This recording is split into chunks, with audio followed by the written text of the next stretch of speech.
Dès aujourd'hui, semez dans le ministère de la prophétesse Myriam Makayla via le site officiel www.makaylaministries.com.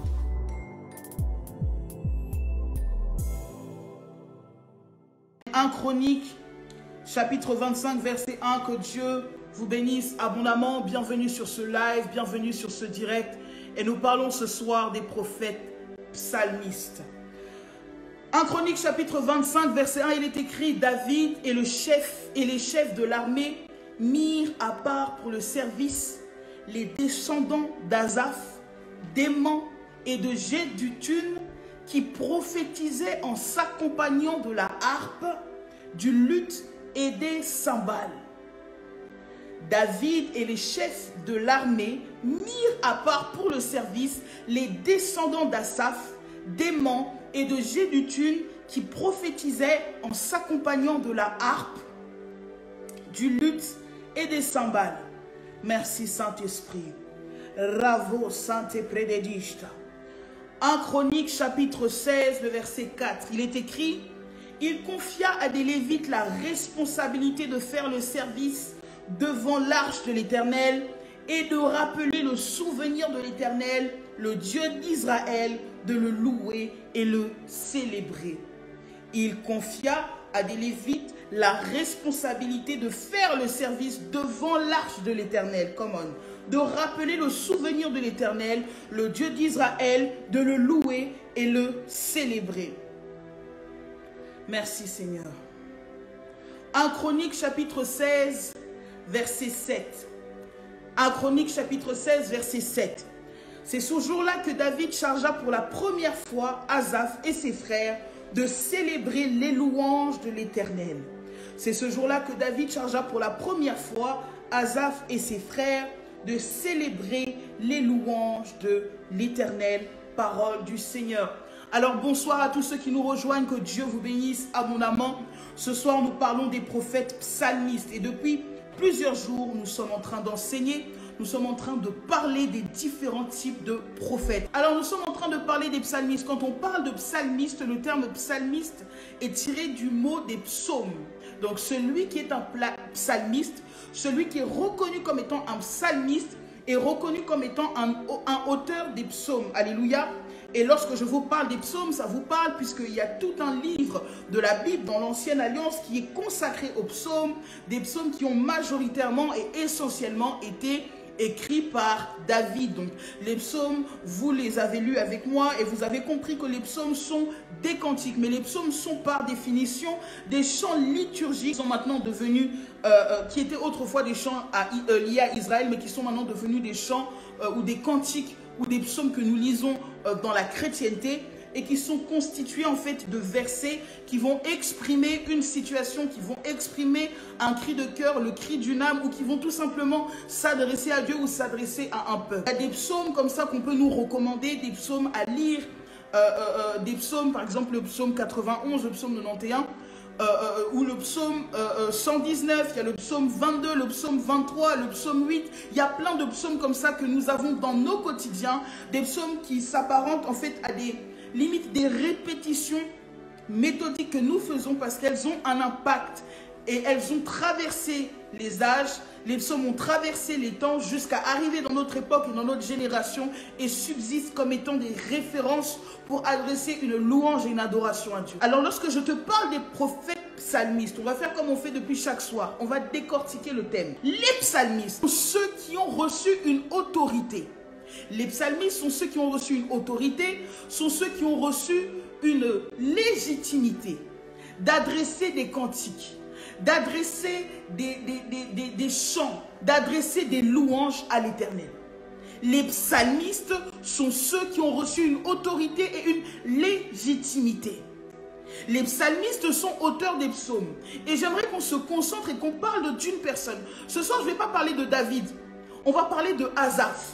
Asaph était un psalmiste. Mais Asaph n'était pas qu'un psalmiste. Asaph était un prophète psalmiste. Asaph était un prophète psalmiste. quand David fait la répartition de tous ceux qui doivent travailler dans le royaume, de tous ceux qui doivent travailler dans le temple, de tous ceux qui doivent participer à la vie liturgique, à la vie sacerdotale, David va séparer ceux-là qu'on va appeler les psalmistes, ou plutôt les lévites. Il va séparer toute une catégorie de personnes que vous allez retrouver dans 1 Chronique chapitre 23. Ce sont des personnes qu'il met à l'écart, qu'il met à part pour diriger les travaux de la maison de l'Éternel, pour officier comme des magistrats et des juges, pour être comme des portiers ou pour louer l'Éternel avec des instruments. Donc David va séparer le peuple d'Israël dans des catégories bien distinctes. Et la séparation que David a opérée, qui vient de la bénédiction qui est liée à chacun de ses peuples, à chacun de ses fils d'Israël. Donc, souvenez-vous que quand Abraham a béni ses 12 fils, il a proclamé des paroles sur ses fils, et ses fils ont porté une parole qui a défini leurs caractéristiques dans le peuple d'Israël, leurs caractéristiques spirituelles et leur trajectoire. Et jusqu'aujourd'hui, quand vous allez rencontrer un juif, vous pourrez remonter jusqu'à la bénédiction de Abraham, jusqu'à la bénédiction de Jacob, jusqu'à la bénédiction de Israël, parce que Israël a béni ses fils, Jacob a béni ses fils, et ses fils ont porté un sceau qui les emmène jusqu'à aujourd'hui dans notre génération. Et dans ce passage du temps, il y a un temps bien défini où un homme qui était roi, appelé David, a établi un système de travail, un système mi-physique et mi-spirituel, ou plutôt un système physique dans le système spirituel, ou plutôt un système visible dans le monde invisible. Et ce soir, je vais t'emmener à la dimension extrêmement spirituelle des textes que nous lisons, à la dimension extrêmement spirituelle de la louange et de l'adoration, à la dimension extrêmement spirituelle du prophétique dans la louange et dans l'adoration. Et plusieurs ici vont se réveiller, vont se relever et vont comprendre que l'appel qui repose sur leur vie est un appel extrêmement puissant et qu'ils ne peuvent pas, comment on dit ça en français, ils ne peuvent pas gaspiller leurs dons. Donc David sépare des portiers, David sépare des chantres, David sépare des instrumentistes, David sépare des prophètes qui sont chargés de chanter. Et il y avait cet homme-là qu'on appelait Asaph. Et Asaph avait des fils. Verset 1 du chapitre 25 de 1 Chronique. David et les chefs de l'armée mirent à part pour le service les descendants d'Asaph. Verset 2. Pour les descendants d'Asaph, ses fils Zakur, Joseph, Netania, Azaréa, eux aussi leur nom, hein. Ils étaient placés sous la direction d'Asaph qui prophétisait lui-même sous la direction du roi. Asaph était un prophète qui était auprès du roi. Et il était entouré de ses fils, accompagné de ses fils qui eux-mêmes prophétisaient. Et cette catégorie de personnes ne prophétisait pas juste avec les mots, ne prophétisait pas avec la voyance, ne prophétisait pas avec les songes, mais prophétisait avec les instruments. Il y avait des instruments qui étaient bien définis et qui leur permettaient de prophétiser. Alléluia. Merci Saint-Esprit. Il y avait des luttes, il y avait la harpe, il y avait tout type d'instruments de musique qui permettaient à cette catégorie mise à part dans le peuple d'Israël de pouvoir prophétiser. Et il y avait une différence entre les psalmistes et les lévites. Et aujourd'hui, on est en train de mélanger. C'est pour ça que j'ai dit sur ce direct, convoquez-moi les chantres et les musiciens. Tous les chantres et tous les musiciens ne sont pas des lévites. Tous les chantres et tous les musiciens ne sont pas des psalmistes. Tous les chantres et tous les musiciens ne sont même pas appelés à être chantres et musiciens. Être chantre, être un musicien, ce n'est pas avoir la voix pour chanter ou les doigts pour jouer. C'est d'abord une consécration d'esprit, un appel à la consécration. Un appel à la consécration que Dieu fait par alliance. Tous ceux-là qui avaient le droit de s'approcher de l'arche de l'Éternel et d'élever des cantiques à l'Éternel étaient liés par une alliance, l'alliance de leur père qui était liée à leur père, qui était liée à leur père, qui était liée à leur père, qui était liée à leur père, qui était liée à leur père. Et c'est pour ça qu'aujourd'hui dans la francophonie, nos chantres n'ont pas d'impact, nos musiciens n'ont pas d'impact, parce que les gens se basent sur le don et leur capacité pour croire qu'ils ont l'appel au fait d'être un psalmiste ou d'un lévite. Je ne dis pas que vous ne pouvez plus chanter ou que vous ne pouvez plus adorer Dieu. Mais écoutez très bien, là je parle à une catégorie. Il y a des gens, c'est par alliance. Et là, on en revient à la question la plus importante du corps du Christ ces derniers temps. qui est mon père spirituel, qui est ma mère spirituelle. Ce qui te permet aussi de discerner ton père spirituel et ta mère spirituelle, ou les personnes dont tu es issu de l'alliance, ou des personnes dont l'alliance se perpétue en toi, ce n'est pas leur popularité médiatique, mais c'est ce qui est en toi, qui se trouve aussi en eux, et qui se perpétue. Et qui fait que quand Dieu te voit lié à eux, ce qu'il a commencé avec eux, il peut le poursuivre avec toi d'une certaine manière. Qu'est-ce que j'essaie de vous dire? Les psalmistes ne sont pas psalmistes parce que David avait Goumin et puis il a fait un cantique parce qu'il a Goumin. Ou bien la sœur Chantal avait Goumin et puis elle a fait... C'est pas par émotion ou par décision. C'est un appel d'être à côté de l'arche. C'est un appel d'être dans le temple de Dieu. C'était des gens qui étaient mis à part pour travailler dans le temple. C'était des gens qui étaient mis à part pour travailler pour Dieu. C'était des gens qui étaient mis à part pour servir Dieu dans le temple. Et là, je vais démystifier quelque chose qui dérange beaucoup de gens. En réalité, la musique chrétienne n'existe pas. Qu'est-ce que prophétesse sont en train de dire? La musique chrétienne n'existe pas. C'est pour ça que vos débats médiatiques sur la musique du monde, c'est des débats stériles. Parce que la musique, c'est une spiritualité. La musique, c'est être planté dans un environnement et émettre des sons, émettre des sonorités et vouer un culte, vouer une louange, vouer une adoration à un Dieu. Et soit tu te tiens auprès de la présence de l'Éternel, auprès de l'arche de l'Éternel, et ta mission, c'est d'être auprès de l'arche de l'Éternel et de parler à l'Éternel, d'élever l'Éternel, de chanter les cantiques de l'Éternel pour que le peuple qui t'entende sache que tu es auprès de l'arche de l'Éternel en train de chanter. Soit ta mission, ce n'est pas de le faire. C'est pour ça qu'aujourd'hui, les gens sont là, ah vraiment, les cantiques qu'on avait avant sont les plus beaux.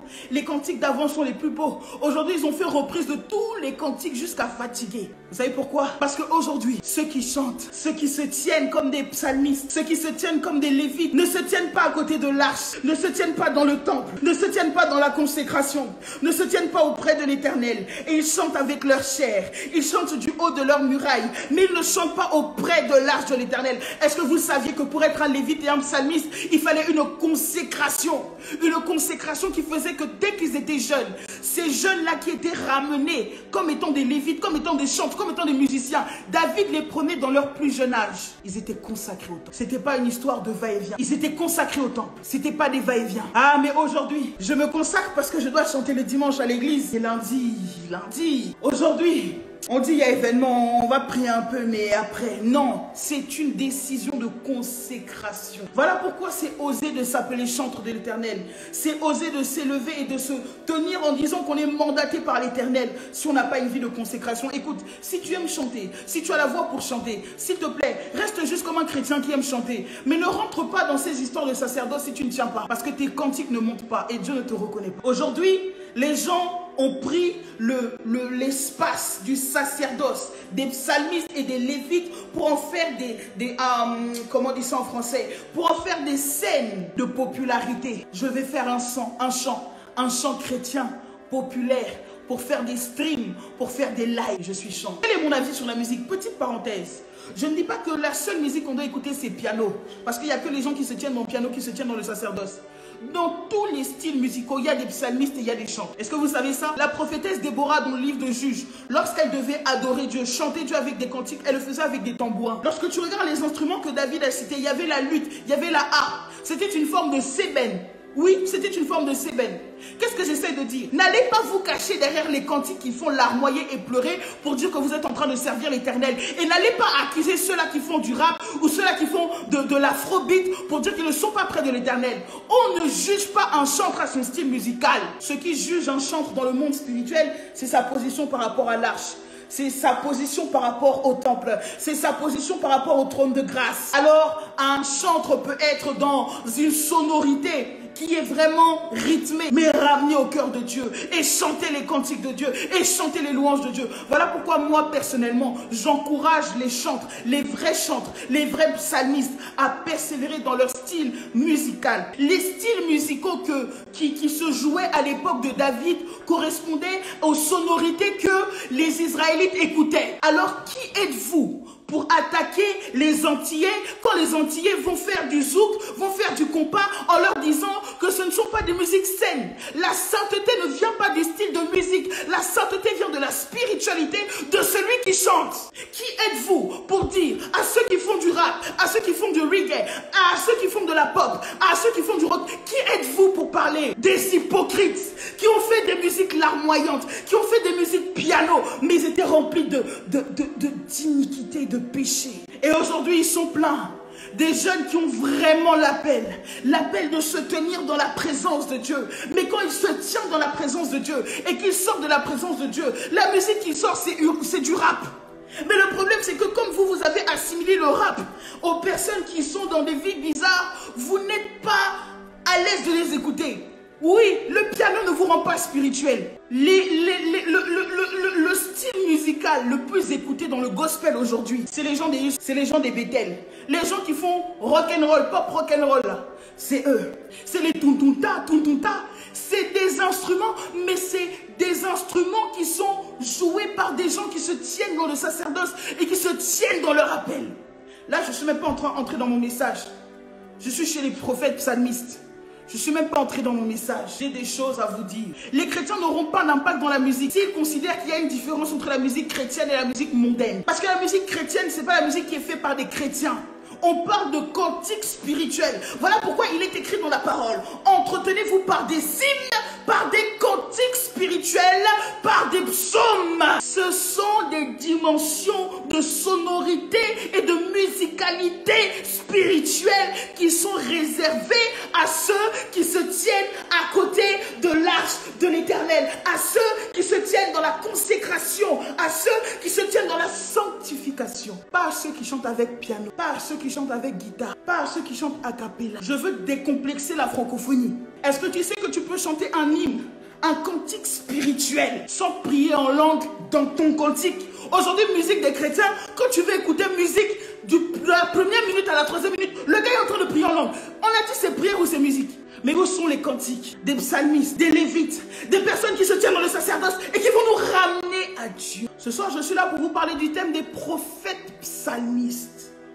Ça veut dire que dans cette dimension de pouvoir se tenir à côté du trône, à côté de l'arche de l'Éternel, à côté de la présence de Dieu, il y a ceux que Dieu va maintenant rendre légitimes d'être des intermédiaires, d'être des ponts, d'être des porte-paroles, d'être des représentants.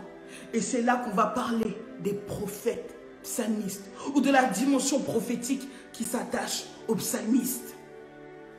Il y a des personnes comme Asaph qui pouvaient se tenir devant le roi. Il y a des personnes comme David qui pouvaient se tenir devant Dieu, mais aussi pour chanter, mais aussi pour adorer, pour élever des cantiques qui vont faire plaisir à l'Éternel et qui vont aussi ramener le peuple de Dieu dans la présence de Dieu. Et ça, c'était la mission des Lévites. Tous les chantres aujourd'hui qui s'appellent des Lévites, qui s'assimilent à des Lévites. Les Lévites, ce n'est pas ceux qui faisaient des streams. Les Lévites, ce n'est pas ceux qui faisaient des vues ou des likes.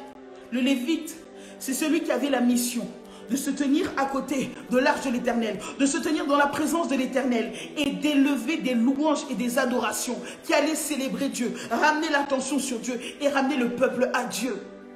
Le psalmiste, c'est celui qui avait la mission de la part de l'Éternel d'élever des cantiques, d'élever des atmosphères qui vont exprimer la volonté, la parole et la pensée de l'Éternel au travers de la vie d'un homme.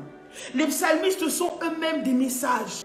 Alléluia. Alors, aujourd'hui, tu peux être un chrétien et tu chantes bien et tu chantes à l'église et les gens pleurent, mais il n'y a aucun parfum qui monte parce que tu passes à côté. Ce n'est pas une question de voix, c'est une question de consécration et de position. Ne vous leurrez pas, ce n'est pas une question de voix. Et ce n'est pas parce que tu chantes bien que tu dois être chantre ou que tu dois être psalmiste ou lévite.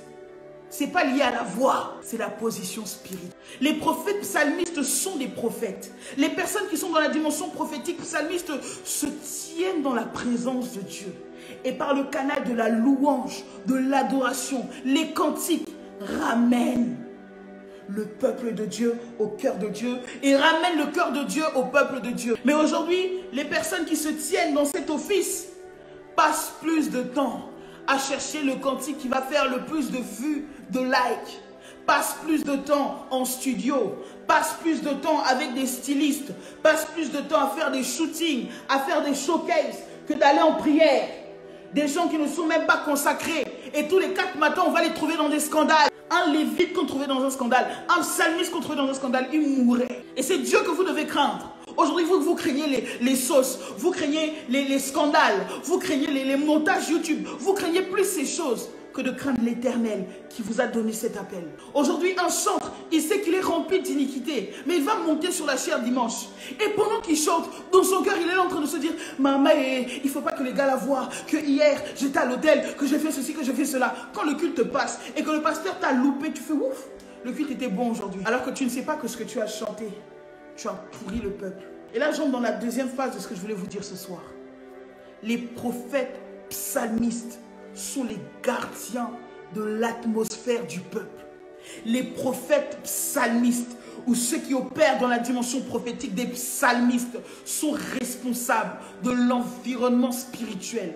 Ça veut dire que dans des églises où il y a lourdeur, les premiers responsables ne sont pas les pasteurs. Les premiers responsables, c'est les chantres et les musiciens. Parmi un peuple, là où il y a lourdeur, il y a fatigue, les premiers responsables ne sont pas les pasteurs. Les premiers responsables sont les gardiens des cieux, les gardiens de l'atmosphère. Et les gardiens de l'atmosphère, ce sont les chantres et les musiciens. Ce n'est pas toujours tous ceux qui sont mis en avant, qui sont utilisés comme des portes. Ceux-là que David avait placés, il avait placé des Lévites aux portes de la ville. Et c'est le placement des Lévites qui déterminait l'atmosphère de la ville. Mais aujourd'hui, les Lévites ne font pas attention. Ceux-là qui ont cet appel ne font pas attention à eux. Ils se négligent. Ils s'autorisent des petits écarts, des petits péchés mignons. Oh, c'est pas grave, Dieu pardonne, le sang de Jésus. Écoutez, quand Dieu a placé en vous cet appel à la consécration et cet appel à être à part, ça ne vient même pas de votre force. Il suffit juste d'accepter cet appel et Dieu va vous fortifier pour vous consacrer et vous mettre. Il y a des gens, vous devez comprendre que vous êtes configurés comme ça. Vous êtes nés pour être à part. Vous êtes nés pour être mis à part. Vous êtes nés pour servir Dieu. Vous êtes nés pour être consacrés. Étudiez les chants que vous écoutez. Étudiez leurs cantiques. Et l'effet que ça a sur vous. Et comment ça vous ramène dans la présence de Dieu. Il y a des pasteurs qui cherchent où se trouve le mal, où se trouvent les sorciers qui attaquent leur ministère. Ils ne savent pas que c'est juste leurs chantres qui ne sont pas consacrés. Tu sens que tu as un esprit qui te ramène toujours à la soif de Dieu, à la présence de Dieu. Il est possible que Dieu t'ait donné cette légitimité de te tenir près de lui. Et ça, j'en parlerai quand je parlerai des prophètes chandeliers. Et quand c'est le cas, tu dois voir dans cette soif-là, tu dois voir dans cet appel-là, un appel de Dieu à rester dans la consécration. Et c'est par la consécration que Dieu va te rendre la légitimité. S'il t'établit prophète, qui te donne la légitimité, maintenant d'être un pont et un intermédiaire avec le peuple. Et dans cette génération, Dieu veut élever des prophètes psalmistes. Des personnes dont le ministère, des personnes dont l'onction, peut-être vous ne serez pas prophète de ministère, mais vous allez avoir cette onction sur vous, dont l'onction va ramener le peuple au cœur de Dieu. Et ça pourra se faire par tous les styles musicaux. Quelqu'un comme Tasha Cobbs. Tasha Cobbs, je crois qu'elle a eu un Grammy Awards ou un Stella Awards, je ne sais pas. Elle a eu une distinction dans un des plus grands concours américains musicaux. Parce que eux, ils ont regardé à ses performances vocales, à sa notoriété. Mais toute personne qui écoute Tasha Cobbs est ramenée au trône de Dieu par cette femme. Et les Américains peuvent avoir leur culture et faire ce qu'ils veulent faire. Il y a des fruits qui attestent que Dieu peut donner l'exposition et la visibilité à ceux qui sont sérieux avec lui. Sinach est parmi le top 10 des chantres de l'Afrique, des chanteurs, toutes catégories confondues, de l'Afrique. Sinach. Pareil, les Hillsong, les Mavericks, tout le monde. Les Merci, tout le monde. Mais je ne vais pas attaquer les chants francophones, sinon vous allez dire que je suis en train de faire règlement de compte. Ce n'est pas le but de mon live. Mais c'est quoi? C'est quoi? Est-ce que Dieu les aime plus? Observez les gens, analysez les gens et vous allez comprendre ce que Dieu veut nous dire. Je dis à quelqu'un qui est chantre et qui m'écoute, persévère dans ton appel et prends ton appel au sérieux. La force de ton appel, ce n'est pas ta communication, ce n'est pas ton marketing. La force de ton appel, c'est ta capacité à te tenir dans la présence de l'Éternel. La force de ton appel, ce n'est pas ta notoriété, c'est ta capacité à te tenir dans la présence de l'Éternel et à ramener le cœur de Dieu parmi le peuple et ramener les cœurs vers Dieu. Peut-être que ton service à l'église, c'est d'être un musicien. Tu n'es pas juste là parce que tu sais jouer de la basse ou de la batterie ou du piano. Mais si tu prenais ce service-là, où le dimanche tu as 30 minutes pour jouer, si tu te consacrais pour ces 30 minutes-là du dimanche, si tu bâtissais ta vie à cause de cela, tu verrais que l'atmosphère des cultes de ton assemblée changerait. Tu verrais comment beaucoup de choses vont changer, juste parce que toi, tu as décidé d'être sérieux. Mais aujourd'hui, dans les églises, surtout en francophonie, tout le désordre qu'on veut trouver, on le trouve parmi les chantres et les musiciens. Mais que Dieu nous aide. Que Dieu nous aide. Que Dieu nous aide. Quand Dieu te donne d'opérer sous une onction prophétique de psalmiste, la première chose que tu dois chercher, c'est la consécration, la sanctification. Parce qu'il est en train de dire à ton esprit, je vais te donner de pouvoir opérer dans une dimension où tu vas te tenir extrêmement près de moi. Et ce que tu me diras, je l'entendrai. Ce que tu feras monter comme louange et adoration, je l'entends. Les Lévites devaient rester devant l'arche de l'Éternel, devant le trône de grâce, pour que Dieu puisse entendre les cantiques. Ça, c'était le travail des Lévites. Aucun chantre et aucun musicien ne peut prétendre à quelconque ministère s'il n'est pas extrêmement consacré à Dieu. La consécration va vous donner de vous tenir de manière permanente devant l'arche de l'Éternel, devant le trône de grâce. Et par cette place permanente, vous avez une place privilégiée pour que vos cantiques puissent toucher le cœur de Dieu et que vos cantiques puissent ramener le peuple à Dieu. Parce que quand le peuple vous entend, il vous regarde, il vous voit auprès de l'arche. La consécration va restaurer l'adoration et la louange. Et c'est une fréquence dans le monde spirituel qui ramène à Dieu. C'est une fréquence dans le monde spirituel qui fait maintenir et rend dynamique la présence de Dieu quelque part. Vous voulez que l'onction revienne dans vos cultes, l'onction revienne dans vos maisons, l'onction revienne dans vos ministères. Vous voulez voir des signes, des miracles, des prodiges. Il faut reprendre au sérieux la louange, l'adoration, le service des chantres, des psalmistes, des lévites. Tu veux que dans ta vie de prière, ta vie personnelle, vivre un dynamisme, des moments intenses avec le Saint-Esprit. Prends-toi au sérieux.